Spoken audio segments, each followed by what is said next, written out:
আমরা আসলে ৮ ভাই বোন, ৪ ভাই ৪ বোন। তো ছোটবেলাটা অনেক মানে আমাদের প্রাচুর্য ছিল না, মানে প্রাচুর্য যেটা বলতে বোঝে সেটা কখনোই ছিল না। আমি দেখিনি আমার বাবার ঘরে, একটু টানাটানি ছিল। তো বাবা কি করতেন? বাবা গভর্নমেন্ট কলেজের প্রিন্সিপাল ছিলেন। ওকে ওকে। তো দেখা যেত যে উনি উনার মাস শেষে উনি যে স্যালারিটা পেতেন, ভাই বোনরা বাইরে পড়াশোনা করতো, তো আসলে সেখানে দিয়েই শেষ হয়ে যেত। তো খুব মোটামুটি টানাটানির ভেতরেই, কিন্তু প্রত্যেকেই এখন ওয়েল এস্টাবলিশড, প্রত্যেকটা ভাই বোন একদম। তো আব্বা সবসময় মাকে একটা কথাই বলতেন যে তুমি ওদেরকে মানে হাঁড়িটা ভরে ভাত রান্না করবা, এক হাঁড়ি তো একটা তরকারি করবা, করে ওরা পেট ভরে খেয়ে যেন পড়তে পারে। হ্যাঁ, তো আর মানে পরিবেশটা, বাবা ছিলেন খুব সংস্কৃতি, মানে উনি আমরা ওনার স্টুডেন্ট লাইফে উনি নাটক, তারপরে যাত্রা, এগুলো নিজে নাটকটা নিজে অনেক করেছেন, সিরাজউদ্দৌলার ক্যারেক্টার করেছেন। আর বিশেষ করে যাত্রার পৃষ্ঠপোষকতা পেছন থেকে যে কাজ করে সেটা পছন্দ করতেন। উনি করতেন। কয় ভাই বোন ছিলেন আপনারা? ৮ ভাই বোন। আপনার পজিশন? একদম আমি সবার ছোট। সবার ছোট আপনি? জি, আমি সবার ছোট। তারপর দেখা যেত যে মানুষের সন্ধ্যা হলেই সবাই পড়তে বসা, কিন্তু আমাদের ছিল সন্ধ্যা হলে আবৃত্তির চর্চা করা। তারপরে আমার আব্বা নিজেই, আমার বড় ভাই বোনরা প্রত্যেকে ভালো আবৃত্তি করতে পারে। তা আব্বা নিজে এবং আমাদের সঙ্গে ক্যারাম খেলা, আব্বাকে দাবা খেলতে দেখি নাই আমি কখনো, ক্যারাম খেলা আর কার্ড খেলতেন, ভাইদের সাথে খেলতেন, ব্রিজটা খেলতেন, আর আমার বোনদের সাথে খেলতেন স্পেকট্রাম। ওকে ওকে। তো আমরা যখন বলতাম যে আপনি ওদের সঙ্গে এটা খেলেন, আমাদের সঙ্গে এটা কেন, বলতো যে তোমরা মেয়েরা যত লেখাপড়া শিখো, যত কিছুই করো, তোমাদের সংসারে কিছু দায়িত্ব থাকবে, সেগুলো না করলে তো কখনোই এক সুন্দর মানুষ তৈরি হবে না। এজন্য এই ব্রিজের মতো কঠিন জিনিসটা মাথায় না ঢুকালেও চলবে, এটা থাক কল ব্রিজ। হ্যাঁ ওকে। এইভাবে চলতে থাকে। তো আব্বা আসলে মানে এত মানে তার ছেলে মেয়েদের মানে ওইভাবে কখনো শাসন করা, করা, ওই জিনিসটা টোটালি ছিল না। হ্যাঁ, এইভাবেই আমার বড় হওয়া। বিয়েটা হলো, আমার শ্বশুর আমার বাবাকে মানে বললেন যে এরকম আমার সঙ্গে মানে আমাকে বউ হিসেবে, ছেলের বউ হিসেবে নেওয়া যায়। তো আমার আব্বা বললেন যে আমি তখন ইন্টারমিডিয়েট পড়ি। তো বললেন যে তোমার আমার তো এরকম কম বয়সে কোনো মেয়েদের আমি কখনো এই বিয়েটি দেইনি, বাকি 3টাকেও। তো তাই তো আসলে সবার ছোট, তো প্রশ্নই ওঠে না। তখন আমার শ্বশুর বললেন যে তোমার মেয়ে তো আমারও মেয়ে, তো বিয়ের পরেই পড়াশোনা করবে। তখন আমার হাজবেন্ডের আবার বাইরে চলে যাবে, তখন সে বাইরে চলে যাবে বলতে ও ইঞ্জিনিয়ারিং শেষ করছে, করে ও তখন যেখানে জব করতো ওখান থেকে অস্ট্রেলিয়া যাবে 1.5 বছরের জন্য ট্রেনিংয়ে, বিসিআইসিতে।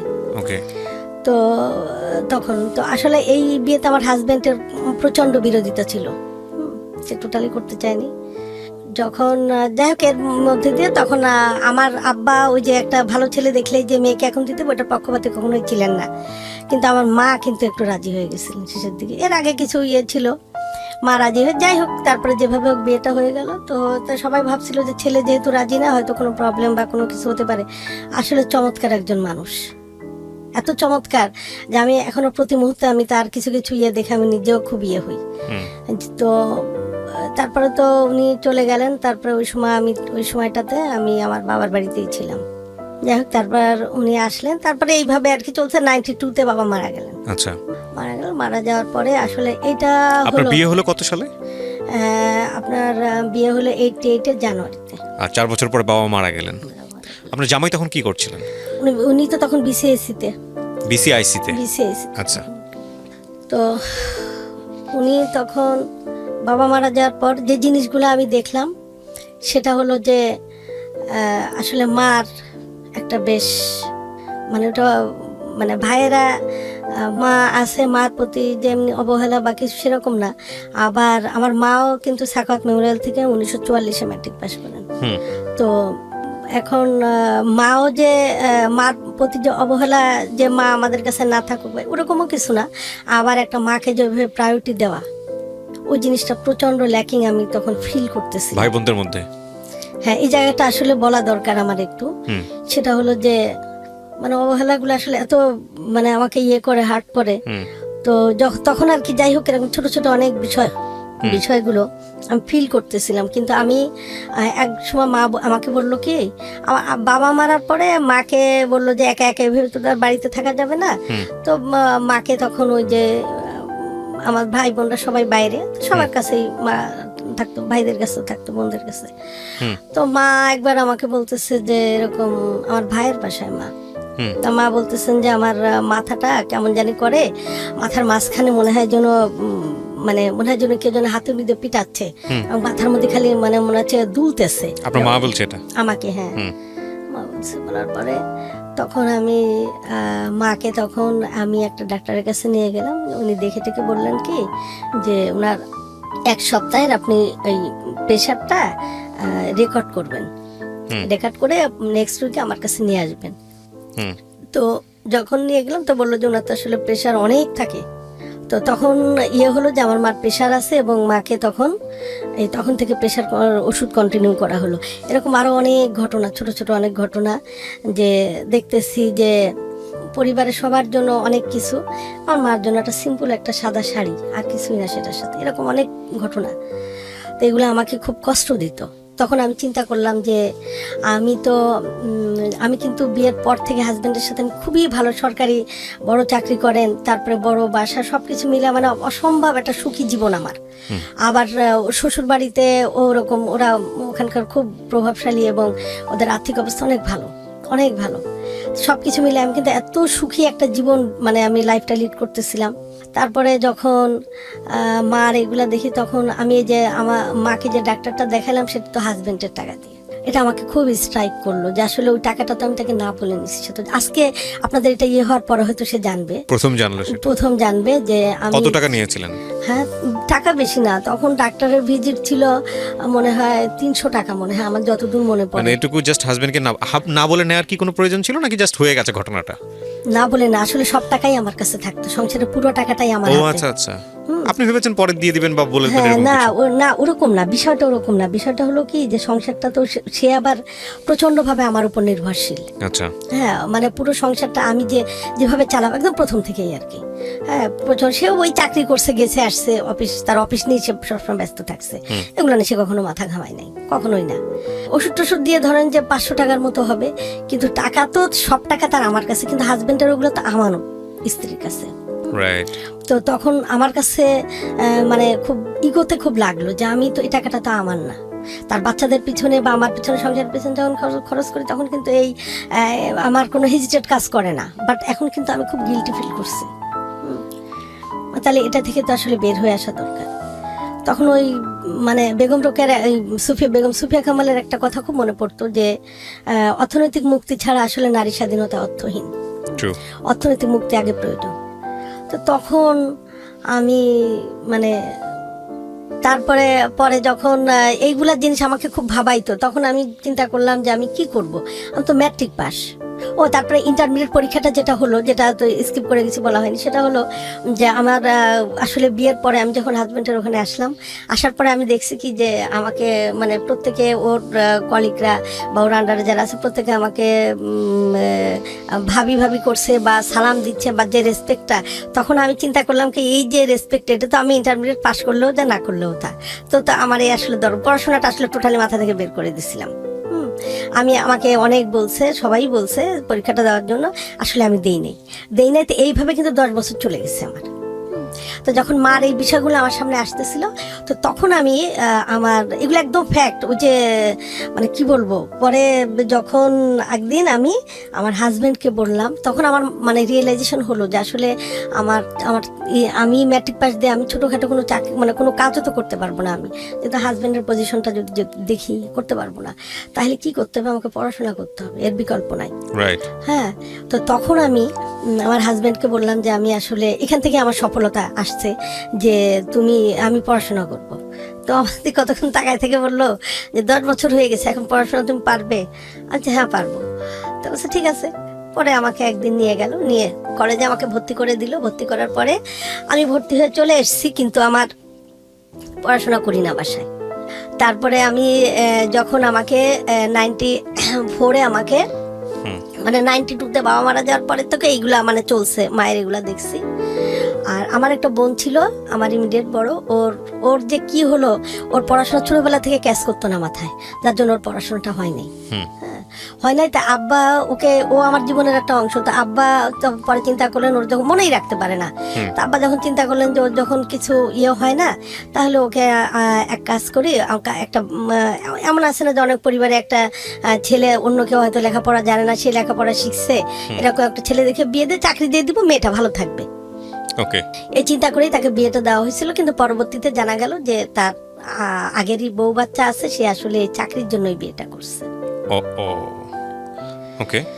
তারপরে যাই হোক, পরে আমি যখন 94-এ ইন্টারমিডিয়েট ভর্তি হলাম, কিন্তু আমি পড়াশোনা করি না। ওই সংসার নিয়েই ব্যস্ত থাকি, সংসারের কাজটা। তারপরে যখন 95-এর শেষের দিকে, যে না 96-এর মনে হয় প্রথমে একদম জানুয়ারির দিকে কলেজ থেকে ফোন করলো যে এরকম ফর্ম ফিল আপ হয়ে যাচ্ছে, আপনি তো এর মধ্যে কোনো একবারও কলেজে আসেও নাই, কোনো খোঁজখবরও নেয় নাই। পরে যখন গেলাম, যে তারপরে আমি ফর্ম ফিল আপ করার সময় আমি দেখলাম যে আমার হাজব্যান্ড অনেকগুলো টাকা, ফর্ম ফিল আপের টাকা সহ, বেতন সহ অনেকগুলো টাকা দিতে হলো। তখন বাসায় এসে, তখন পরীক্ষার টাইম বাকি ছিল 2 মাস 25 দিন। আচ্ছা। তখন ওই টাকাটা দেওয়ার পরে আমার একটা হলো যে এতগুলো টাকা যাচ্ছে, অথচ আমি কিছুই পড়ছি না, এটা হলো। তারপরে সেদিন রাত্রে থেকে পড়াশোনা শুরু করলাম, টাকা যাতে নষ্ট না হয়। হ্যাঁ, মানে টাকাটার প্রতি খুব মায়া হলো। টাকাটা মনে হয় কি আমার যদি হতো, নিজের ইনকামের হতো, তাহলে আমার খারাপ লাগতো না। আর একজনের টাকা তো, এই জন্য আমার খুব খারাপ লাগতো, খারাপ লাগলো জিনিসটা। তারপরে আমি পড়াশোনা আবার শুরু করলাম, ওই রাত্রে থেকে পড়াশোনা শুরু করলাম, এবং 2 মাস 25 দিন পরে আমি পরীক্ষা দিলাম ইন্টারমিডিয়েট। 96 সালে না 94? 96-তে। 96, ওকে। জি, পরীক্ষা দিলাম, পরীক্ষা দিয়ে আমি পাশ করলাম, মাশাআল্লাহ। তারপরে তারপরে এইভাবে তো পড়াশোনা কন্টিনিউ। তারপরে তো 97-এ যে আমার ছেলে হলো। ওকে। তারপর এই পড়াশোনা শেষ করলাম, করার পরে মানে আমার তো টার্গেট একটাই যে আমি চাকরি করব, মাকে একটু ইয়েতে রাখা। তারপরে এখন চাকরি কি করি, এখন ওখানে আমি ও যেখানে থাকে, ওখানে ও বললো যে এখানে তোমার জন্য অ্যাপ্লাই করি, এখানে তো সব আমাদের সব হাতের, এখানে তোমার চাকরিটা, ওখানে যে স্কুল বা কলেজ যেটা আছে একসঙ্গে, ওখানে তোমার। তা আমার তখন চিন্তা ছিল যে কমপ্লিটলি হাজব্যান্ডের সংসারে যদি মাকে রাখি, মা ওই মা আসলে রিল্যাক্সটা মা পাবে না, যতই আমরা বলি। তারপরে তো সেটা জামাইয়ের সংসার, এটা কেন জানি খুব আমার মাথার মধ্যে কাজ করতেছিল। আমার টার্গেটই ছিল ঢাকা। তারপরে ঢাকা আমার আত্মীয় ছিল, ওখানে এসে ওদের বাসায় এসে একবার মানে শপিং টপিং ঢাকাতেই করতাম আমরা, ঢাকার বাইরে থাকলেও। তো এসে ওই শপিংয়ের কথা বলে, ঘুরবো বলে আসছি, এসে ছেলেকে নিয়ে এসে তারপরে আমি এই আমাদের ওই এলাকাতে আমি ওই আপনার স্কুলগুলাতে হেঁটে হেঁটে মানে 3-4 দিন ধরে চাকরি খুঁজতেছি। ইন্টারমিডিয়েট পাস করার পরে? না, তখন আমি মাস্টার্স করতেছি। আমি আসলে যখন ভর্তি হলাম, ডিগ্রিটা ওগুলো আমার খুব একটা সমস্যা হয়নি। সংসার করে বাচ্চা তো 97-এর প্রথম দিকে বাচ্চা হলো, আমি ইন্টারমিডিয়েট করার পরে।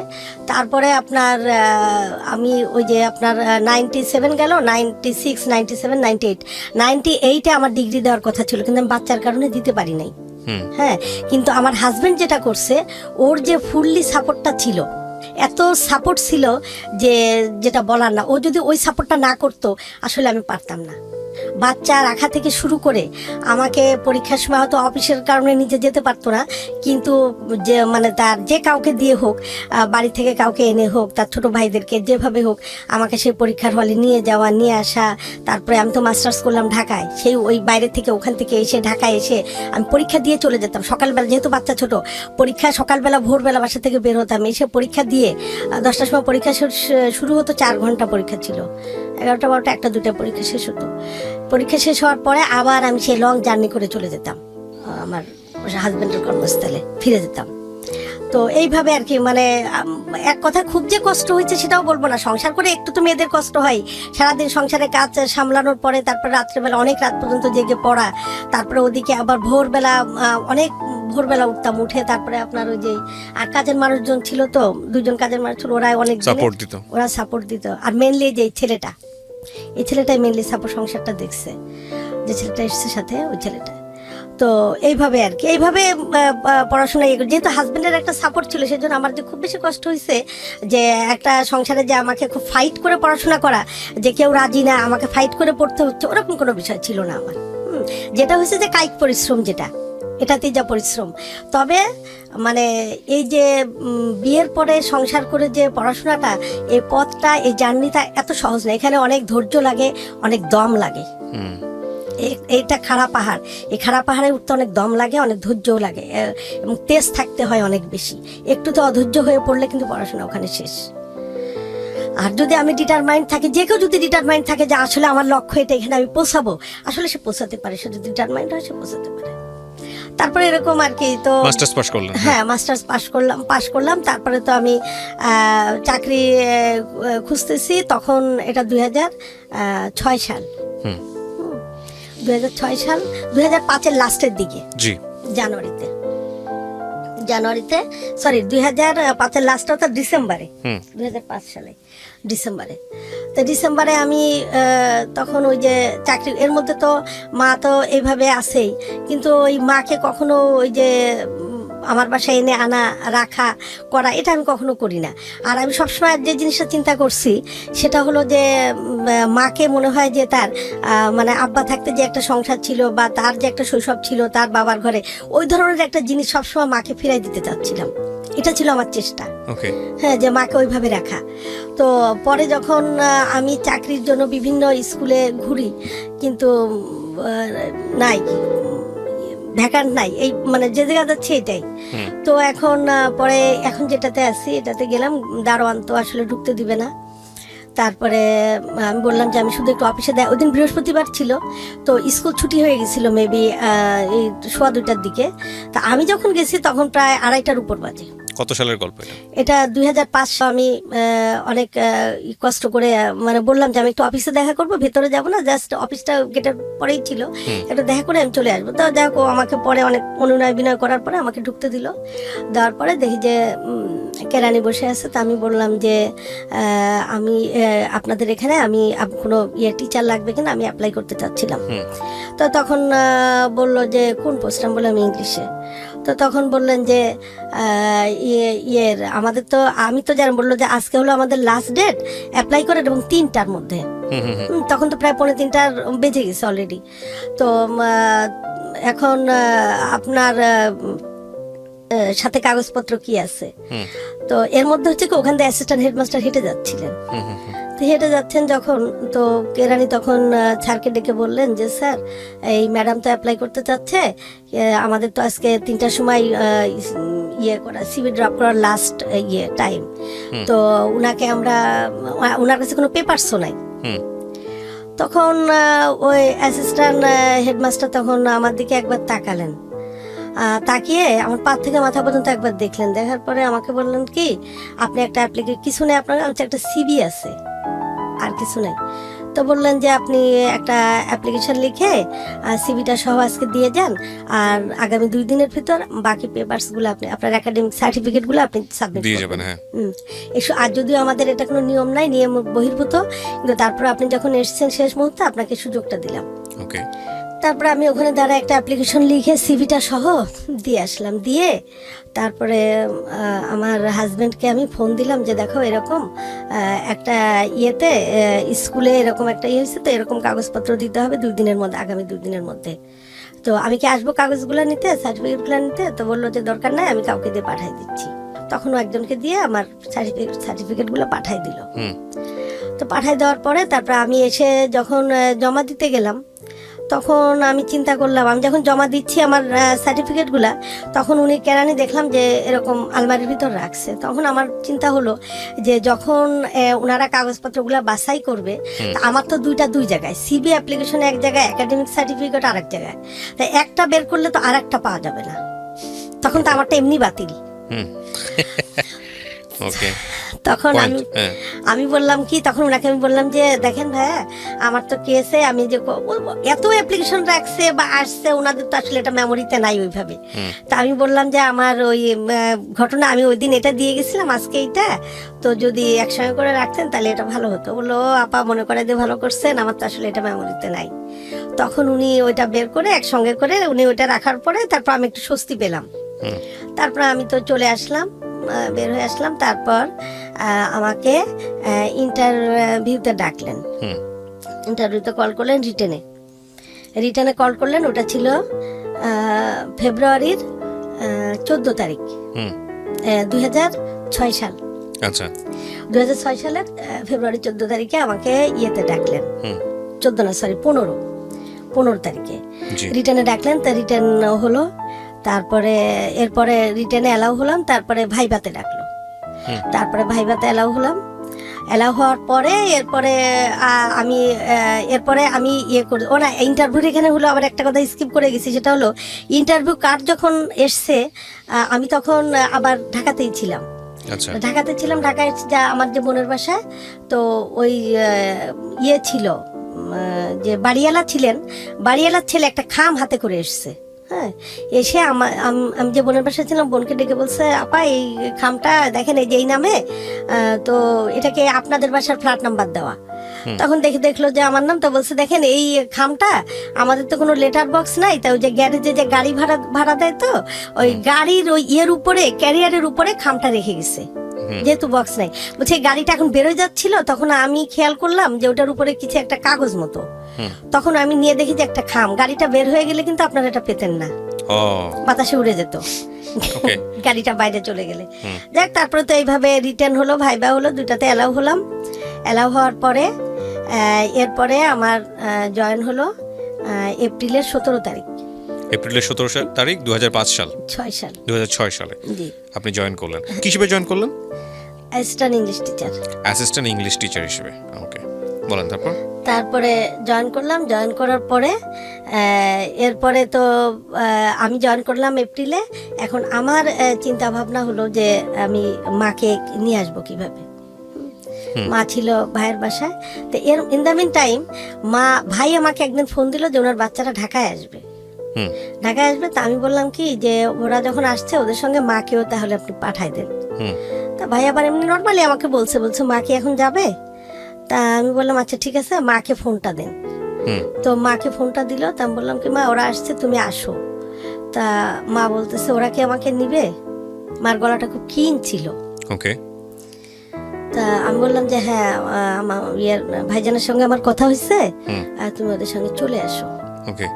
তারপরে মা ওদের সঙ্গে চলে আসলো। চলে আসার পরে এটা ছিল 2006 সালের জুনের 17 তারিখ। ওকে। মানে আমার জয়েন করার 2 মাসের মাথায়। তো মা চলে আসলো। মা চলে আসার পরে ঢাকাতে, জি, মা চলে আসলো। তা ওরা তো কয়েকদিন থেকে চলে গেল, তারপর তো মা তো থেকেই গেল। তারপরে মা থেকে যাওয়ার পরে এরপরে দেখলাম যে মার 2 চোখে ছানি পড়া, ঘোলা একদম। তো তারপরে মার একটা অসুখ ছিল, সোরিয়াসিস। তো সে এটা হলো একটা স্কিন ডিজিজ। তো এই হাত পা সাদা হয়ে যায় খুব, রাত্রেবেলা স্কিনটা চেঞ্জ হলে ওটা খুব প্রচন্ড চুলকায়। আচ্ছা, আপনার মাকে তো কোনো আপনি ঢাকায় নিয়ে এসে মানে আপনার সাথে রেখেছেন? আপনার বাবা সেটা মানে আপনার এডিট পার্ট, আপনার হাজবেন্ড সেটা পারমিশন দিয়েছে? হাজবেন্ড মাকে নিয়ে কখনো তার কোনো সেন্স ছিল না। আচ্ছা, মা তো মাই। আপনার সঙ্গে আপনার শ্বশুর শাশুড়িও থাকতেন? না, শ্বশুর শাশুড়ি কখনোই থাকেন না, ওরা মাঝে মধ্যে যখন বেড়াতে আসছে বা ডাক্তার বেড়াতে আসতেন। আচ্ছা, ঠিক আছে। তো আপনি মানে আপনার মাকে নিয়ে আসার আগে তো নিশ্চয়ই আপনার হাজবেন্ডের সঙ্গে পরামর্শ করছিলেন যে হ্যাঁ, মানে আমি ঢাকায় চাকরি করব, একটা ইয়ে ছিল, সেটা হলো যে মাকে আলাদা করে রাখার জন্য, মার একটা স্বাধীনতা, মার একটা ফ্রিডম, এটাই, আর কিছু না, যে মা যেন কারো মুখাপেক্ষী হয়ে না থাকে। মা মার মতো করে বাঁচুক জীবনের শেষ দিনগুলা, এটাই ছিল আমার টার্গেট। তো আমার হাজবেন্ডকে ওইগুলা বলি নাই, হাজবেন্ডকে বলছিলাম আসলে ঢাকা যাই, ঢাকা এখানকার চেয়ে ঢাকা অনেক ভালো হবে, ওখানে সুযোগ সুবিধাও বেশি, আর বাচ্চাদের জন্য তো একসময় যেতেই হবে, এখনই যাই। হ্যাঁ, আর যেহেতু ওখানে একটা ওই এই স্কুলটা তো বেশ নাম করা স্কুল, ঐতিহ্যবাহী স্কুল। হ্যাঁ, ওখানে যখন হয়েছে আল্লাহর অশেষ রহমতে, তা আমি ওখানে ইয়ে করে ওকে বুঝে, তো বললো যে ও হয়তো তখন বুঝছিল যে মাকে নিয়ে থাকার জন্য এইটা আমি করছি, ও কিন্তু হয়তো বুঝছিল, কিন্তু আমাকে তখন বলে নাই, কিছুই বলে নাই। তো আমি যখন ঢাকাতে বাসা নিলাম বা মাকে নিয়ে আসলাম, আমি জয়েন করার 2 মাস পর, তো মাকে নিয়ে যখন থাকলাম, তো তখন আমি যেটা করতাম, ও এক সপ্তাহে বৃহস্পতিবার চলে আসতো। আচ্ছা। আর শুক্রবারের দিন আমি একদিন ছুটি পেতাম, ওই দিন ওর 1 সপ্তাহ পুরো রান্না করতাম। রান্না করে বক্সে বক্সে করে ওকে শনিবার সকালে চলে যেত, ওকে দিয়ে দিতাম। এবং ওর যত কাপড় এক সপ্তাহ পরছে ওগুলো সব ময়লা কাপড়, এটা আমার ছিল যে, আর আসলে ওই আমি সংসারটা এইভাবে মেনটেন করতাম, ওরা সম্পূর্ণভাবে আমার উপরে নির্ভরশীল ছিল। আচ্ছা একা একা বুঝতো না, পারতো না, কাপড় মেনটেন করা তো টোটালি পারতো না। আচ্ছা তো ওই ময়লা কাপড় সবই নিয়ে আসতো। তো আনার পরে আমি ওগুলা রেখে, যেগুলো ধোয়া থাকতো ওগুলো গোছায় তাকে দিয়ে, তার পুরো রান্না করে দিয়ে তাকে, মানে সে যে ওখানে শুধু চাকরিটাই করতো, তার কোনো রকম কোনো কষ্ট তার হতো না। আচ্ছা আর পরের সপ্তাহে আমি কি করতাম, আমি চলে যেতাম, ওকে বলতাম তোমার প্রতি সপ্তাহে আসার দরকার নেই, পরের সপ্তাহে আমি যাব। তো পরের উইকে আমি চলে যেতাম, যে ওর ওই শুক্রবারে ওখানে রান্না টান্না করে সব গুছিয়ে দিয়ে, ওর কাপড় টাপড় ধুয়ে সমস্ত গুছিয়ে দিয়ে আমি শনিবার সকালে ব্যাক করতাম ভোরবেলা। আপনি তখন ঢাকায় থাকতেন, আপনার জামাই থাকতো কোথায়? ব্রাহ্মণবাড়িয়া। জি, তারপরে পরে আপনার ওই যে আমি ওই এক সপ্তাহ উনি আসতেন আর এক সপ্তাহ আমি যেতাম। ওকে। এইভাবে মানে আমি যেহেতু মাকে নিয়ে আসি, ওকে যেন ওর জন্য কোনোভাবে কষ্ট না পায়, ওর জন্য কোনো রকম না হয়, হ্যাসেল না হয়, এই জন্য আমি সবসময় কিন্তু আমার কষ্ট হতো অনেক, যেহেতু আমি শুক্রবার একটা দিন পেতাম, তো সেভাবে আমি করতাম। তারপরে এই মাকে নিয়ে যে আমি থাকতাম, আমি কিন্তু মার খরচটা, বাসা ভাড়াটা সম্পূর্ণ আমি বেয়ার করতাম। যেহেতু আমার এটা নিয়ে সে আমাকে মাসের 1-2 তারিখে পুরো মাসের খরচটা দিয়ে যেত, কিন্তু আমি কিন্তু ওইভাবে কখনো তার টাকা নিয়ে ওইভাবে খরচ করিনি। পরের মাসে সে যখন আমাকে টাকাটা খরচটা দিত, আমি বলতাম কি আসলে এত লাগবে না, গত মাসের এগুলা রয়ে গেছে। তখন কিন্তু সে বুঝতো যে সে তার মায়ের অংশটা বা খরচটা সে নেয় না আমার থেকে। Very good, very good. সে বুঝতো। মানুষের একটা কথা আছে, মানে আপনি যেহেতু শিক্ষকতা পেশায় আছেন, আপনি অনেক ভালো বলতে পারবেন আমার চাইতে, যে একটা কথা আছে যে ওটাকে কি বলে, আত্মসম্মান বোধ। আত্মসম্মান বোধ প্রত্যেকটা মানুষের জন্যই খুবই গুরুত্বপূর্ণ, খুবই গুরুত্বপূর্ণ। এই আত্মসম্মান বোধ যখন একটা মানুষের থাকে না, তখন আলটিমেটলি সেই মানুষের দ্বারা যে কোনো ধরনের কাজ সম্ভব, খারাপ কাজ অর্থে। কিন্তু পারিবারিক কারণেই হোক বা যে কোনো কারণেই হোক, এই আত্মসম্মান বোধটা আপনার মধ্যে খুব প্রখরভাবে ছিল, যে কারণেই কিন্তু হাজব্যান্ডের ওই টাকা থেকে আপনার হচ্ছে মার ট্রিটমেন্টের জায়গাটা আপনার ভেতরে খুব মনোপীড়া দিচ্ছিল। লেখাপড়া শুরু করা এবং লম্বা একটা টার্গেট মাথায় রাখা, যে না, মাকে যেভাবে হোক আমার কাছে নিয়ে আসবো। তো এটা তো হাজব্যান্ডের জায়গা থেকে অনুমতি দেওয়া, মানে এটা ভয়ঙ্কর রকমভাবে অনুমতি দেওয়া। আর আরেকটা জিনিস হলো কি, যে এই যে আমার লক্ষ্মী নামকরণটা, সেটাও তার দেয়। সংসার করার পর থেকে আমি এমন ভাবে সংসার করছি, সে যখন বাইরে গেল, আমার কাছে যখন চিঠিগুলো লিখতো, সে চিঠিতে এটা বলেই সম্বোধন করতো। সে বলতো যে অল্প সময় তোমার সঙ্গে থেকে এসেছি, কিন্তু আসলে আমার কাছে মনে হচ্ছে তুমি একটা লক্ষ্মী। তখন থেকে এই নামটা এইভাবে চলে আসছে আর কি। জি, আমিও কখনো এমন কিছু করি নাই যে প্রশ্নের সম্মুখীন হতে পারে। সবসময় নিজের জায়গা থেকে নিজে এমন ভাবে থাকতাম, যেমন ওই যে আপনার অং সান সু কি, তার যে কি বইটার নাম, দ্য হোপ অফ ভয়েস সম্ভবত হবে বইটা, সে বইটার মধ্যে উনি লিখেছিলেন যে আমাকে আমি ছাড়া কেউ অসম্মান করতে পারবে না। এই কথাটা আমি ভয়ঙ্করভাবে বিশ্বাস করি।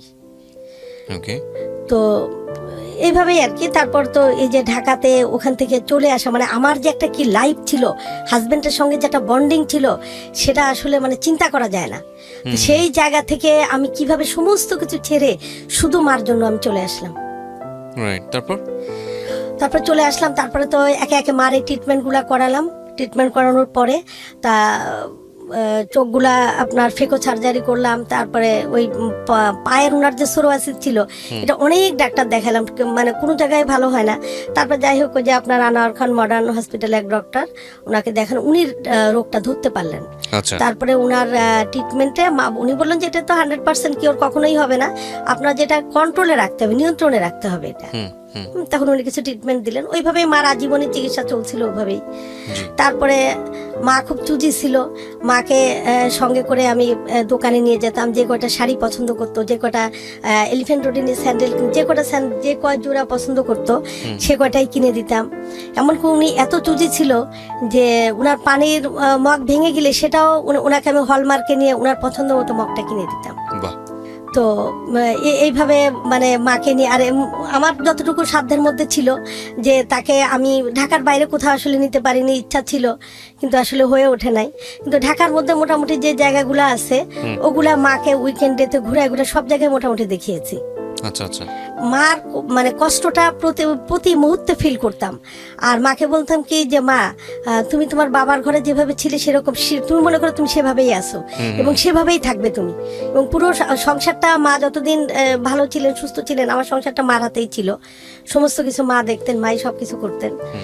তো এইভাবে মা ছিলেন আমার কাছে 12.5 বৎসর। এবং এই যে একটা বিশাল একটা এই যে খরচ, এটা কিন্তু আমার শুধু বেতন দিয়ে আসলে হতো না। প্রথমে জয়েন করছি যখন, তখন তো স্বাভাবিকভাবে স্যালারিটা কমই থাকে। ধীরে ধীরে ইনক্রিমেন্ট পেতে পেতে যখন স্যালারিটা বেশি হয়, তো তখন আমি টিউশনই করতাম 2 বেলা, সকালে এবং বিকালে। স্টুডেন্ট বাসায় আসতো, ইংলিশ পড়াতাম, শুধু ইংলিশ, 8, 9, 10 ইংলিশ পড়াতাম। তো এইভাবে স্টুডেন্ট পড়িয়ে বেতন দিয়ে এইভাবে মার পুরা খরচ, তার ট্রিটমেন্ট, তার কাপড় চোপড়, খাওয়া দাওয়া, এভরিথিং সবকিছু হচ্ছে। মানে জীবনের শেষ দিনগুলোতে আসলে সন্তান তো ঋণ শোধ করতে পারে না, তারপরে চেষ্টা করা আর কি, চেষ্টা করে গেছি। তারপরে আমার এই যে বোনটার কথা বলছিলাম, ওই বোনটার অবস্থা খুব মানে এত অসহায় হয়ে পড়লো যে আসলে দেখলাম যে মানে তার আসলে আশেপাশে চারপাশে কেউ নাই, অনেক কষ্ট তার। তখন ওকেও নিয়ে আসলাম কাছে। তখন আমাদের মা এবং বোন দুজনকে কাছে রাখলে শ্বশুর বাড়িতে কেউ কিছু মনে না করলেও তৃতীয় পক্ষ কিন্তু এখানে ভূমিকা রাখে। তখন তারা কিন্তু বিভিন্নভাবে বলতেছিল যে মা বোন দুজনকেই রাখে, দুজনকে ইয়ে করে, মানে এরকম অনেক কথা, অনেক কিছু। তারপরে শেষের দিকে দেখলাম যে শ্বশুরবাড়ির লোকজনও একটু মানে একটু বাঁকা চোখে দেখা বা একটু বাঁকা করছে। শ্বশুর বাড়িতে যে এতদিনের আমার একটা যে সুনাম ছিল যে সবার সঙ্গে, সেই জিনিসটাও দেখলাম কেমন জানি হয়ে গেল। তারপরে একবার আমার শাশুড়ি 2014 সালে অনেকদিন এসে আমার কাছে ছিলেন, ট্রিটমেন্টের জন্য এসেছিলেন, অনেকদিন এসেছিলেন। তো তখনও কিন্তু আমি আমার মাকে, আমার বেডরুম ছিল 3টা, তো আমার মা বোন একটাতে থাকতো, আমি একটাতে, আর আমার ছেলে একটাতে। কিন্তু আমার শাশুড়ি যখন আসলেন, আমি কিন্তু আমার বেডরুমটা ছেড়ে দিয়ে আমি ড্রয়িং রুমে বিছানা করে থাকতাম। ওনাকে আমার বেডরুমটা ছেড়ে দিছিলাম। যে মা তো মাই, আমার কাছে এগুলো কখনো কোনো আমি ডিফার করি নাই। তো আসলে এই মা এবং বোনকে একসঙ্গে রাখতে যে শ্বশুর বাড়িতে কিন্তু অনেক কথার সম্মুখীন হয়েছে, কম বেশি হয়তো ডিরেক্টলি ওইভাবে সামনে কিছু বলেনি, কিন্তু একেবারে যে কিছু বলেনি, আমাদেরকে তো ওইভাবে অত কিছু বলার দরকার হয় না, একটা কথা বললেই বুঝতে পারি আসলে কি বলতে চাচ্ছে। তো এরকম অনেক কিছু এরকম করে তারপরে 6 বছর বোনটাকে রাখার পরে, এরপরে ওর মেয়েরা এস্টাবলিশড হওয়ার পর ওর মেয়েরা ওকে নিয়ে গেল, তো চলে গেল। আর মাও চলে গেলেন 19 সালে। আচ্ছা, 2019 সালে, এই তো মাত্র বছর খানেক আগে। তারপর আমি ওই প্রায় 1 বছর প্রায় ডিপ্রেশনে চলে গেছিলাম। মানে কারোর সঙ্গে তেমন কোনো যোগাযোগ ছিল না, এখনো ওইভাবে নাই। মানে মার চলে যাওয়াটা আসলে ওইভাবে মানতে পারি নাই আমি। আর আপনার ছেলে মেয়ে কয়জন? আমার এক ছেলে এক মেয়ে। তারা আপনার সঙ্গেই থাকেন? জি। তার মানে আমি অদ্ভুত একটা গল্প, খুব ছোট করে যদিও এসছে আমাদের জীবন গল্পে, খুব প্রেসাইজলি এই অল্প সময়ের মধ্যে একটা, যেটা আপনি আপনার নিজের পরিচয় বিভিন্ন কিছু গোপন রেখে আপনি গল্পটা উপস্থাপন করলেন। যদিও আমি মনে করি যে গোপন রাখার প্রয়োজন ছিল না, আপনার যে পজিটিভ গল্প, সেখানে আসলে পরিচয় গোপন রাখাটা আমার কাছে অযৌক্তিক মনে হয়েছে। তারপর আমি বলবো যে বিয়ের পরে একটা মেয়ে লেখাপড়া করেছে, লেখাপড়া করে নিজের পায়ে দাঁড়িয়েছে, এবং শুধু তাই নয়, সে শিক্ষকতা পেশায় এসছে। শিক্ষকতা পেশায় সে জয়েন করেছে 2006 সালে, বোধহয় 2006 সালে, 14 বছর। এবং এই 14 বছরের মধ্যে 12 বছর সে তার মাকে, এতগুলো ভাই বোনের মধ্যে সবচেয়ে গুরুত্বপূর্ণ যে দায়িত্বটা, সে দায়িত্ব পালন করেছেন। আপনি আপনার জায়গায় প্রচণ্ড রকম একজন সফল মানুষ, কারণ আপনার মতো বয়সে বা আপনার মতো সময়ে যারা বিয়ে শাদী হয় এরকম সময়, তারা আর এসএসসির পরে সাধারণত পড়া কন্টিনিউ করেন না, সংসার জীবন নিয়ে ব্যস্ত থাকেন, ওই রকম একটা জীবন চলে যায়। হ্যাঁ, মাদের ক্ষেত্রে আমরা দেখি যে অনেক সময় ছেলে মেয়ে অনেক বেশি থাকলেও মায়েরা কিন্তু ওই যে প্রপার যে জাজমেন্টটা পাওয়ার কথা, সেটা কিন্তু পান না। এটা একেবারে আবহমান বাংলার একটা চিত্র। কে খাওয়াবে, এই বড় ভাই করবে নাকি ছোট ভাই করবে, ছোট মেয়ে করবে না, মেয়েদের আসলে খুব একটা ভূমিকা রাখার সুযোগ থাকে না এখানে। ছেলেদের রোলই অপেক্ষা করে, এবং দেখা যায় যে কে বেশি করছে কে কম করছে এগুলো নিয়ে নিত্য নৈমিত্তিক একটা ঝামেলা বেঁধে থাকে। সেখানে আপনি একটা মেয়ে হয়ে এবং পরিবারের সবার সবচেয়ে ছোট সন্তান হয়ে আপনি যে রোল পালন করেছেন, সেটা নিঃসন্দেহে একটা, আমি মনে করি, অনুকরণীয় একটা মডেল। তো সেই জায়গা থেকে আমি আপনাকে ধন্যবাদ জানাই যে আপনার গল্পটা এসে আপনি এখানে বললেন। শেষ বেলা যদি কিছু বলার থাকে ছোট করে। মেয়েদের আসলে লেখাপড়া, আমি বলবো লেখাপড়ার কোনো বিকল্প নাই। আর আরেকটা জিনিস আমাদের সমাজে যেটা এসছে সেটা হলো যে শুধু ছেলেরাই মা বাবার দায়িত্ব নেবে, ছেলেরা, এটা আবহাওয়া কাল ধরে আমাদের জন্মের পর থেকে এটাই শুনে আসছি যে ছেলেরা করবে, কিন্তু আমি এটাতে একদম টোটালি বিশ্বাস করি না। কারণ একটা ছেলে সন্তান বা মেয়ে সন্তান যখন পৃথিবীতে আসে, আমি নিজেও যেহেতু মা, সেহেতু এখানে কিন্তু কষ্টের যে ব্যাপারটা, সন্তানকে পৃথিবীতে আনার, সন্তানকে লালন পালন করার যে বিষয়গুলো, সেই বিষয়ে কিন্তু দেখা যাচ্ছে যে ছেলে এবং মেয়ের মধ্যে কোনো পার্থক্য নাই। যে মা যে কষ্টগুলা করছেন, হ্যাঁ ছেলের জন্য বেশি করছেন বা মেয়ের জন্য কম কষ্ট হচ্ছে, তা কিন্তু না। তাহলে মা বাবাকে দেখার ব্যাপারে বৈষম্য আসবে কেন? ছেলে এবং মেয়ে উভয়ই দায়িত্ব আমি মনে করি যে দেখায় যে সন্তান হিসাবে। আর মেয়েদের লেখাপড়ার কোনো বিকল্প নাই, লেখাপড়া করতে হবে। আর হ্যাঁ, স্বাবলম্বী বিভিন্ন জন বিভিন্নভাবে হতে পারে, কিন্তু লেখাপড়া করে মেয়েরা যে স্বাবলম্বীটাও হতে পারে, সেটা যে আত্মসম্মান বোধ, সেটা যে মর্যাদা, সেটা আসলে কোনো কিছু দিয়ে, শিক্ষা তো শিক্ষাই, শিক্ষার বিকল্প কোনো কিছু নাই। অনেক অনেক ধন্যবাদ প্রিয় দর্শক এবং শ্রোতা, আপনাদের সবাইকে অনেক অনেক ধন্যবাদ জানাচ্ছি। জীবন গল্প